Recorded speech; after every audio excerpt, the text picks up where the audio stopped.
Dans le souci de prévenir et de minimiser les risques de transmission des infections dans les établissements sanitaires, surtout en cette période de la pandémie coronavirus, 20 sages-femmes issues de 50 maternités de Kinshasa ont été outillées sur la prévention et le contrôle des infections en milieu hospitalier.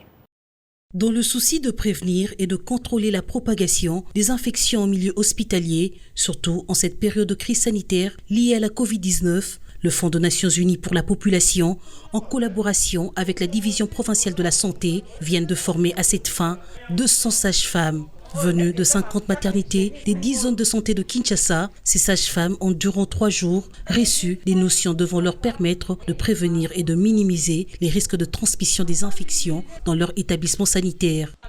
Des généralités de la Covid-19 à la décontamination des maternités, les formateurs s'attendent à des résultats positifs. Dans la gestion d'une épidémie, les prestataires ou les personnels de soins sont comme des soldats que vous envoyez au front. Et donc, si ces soldats tombent en premier, toute la population qui est derrière perd espoir. Nous avions commencé avec les généralités sur Covid. Après les généralités, nous leur avions fait voir les précautions standards. Nous avions parlé avec eux ensemble comment décontaminer les milieux, donc la maternité bien sûr. Nous sommes très sûrs avec ce qu'on vient de leur donner et s'il y a un bon suivi, il y aura des résultats. Donc les femmes vont se prévenir d'abord elles-mêmes au niveau de la maternité et les femmes qui viendront accoucher dans toutes ces maternités-là seront aussi prévenues et la communauté elle-même va aussi être sécurisée après la formation.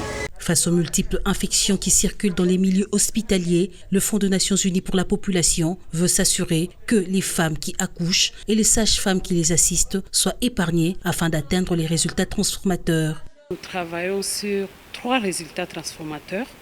Ça veut dire éviter les décès maternels, des causes évitables bien sûr, faire en sorte qu'il n'y ait pas de besoin en planification familiale, et aussi éliminer toutes les violences faites à la femme. Même si on est en confinement, donc l'accouchement ne peut pas attendre. Donc il faut protéger celle-là, il faut protéger son bébé et il faut protéger aussi tous les autres patients qui sont dans l'hôpital, dans les structures sanitaires.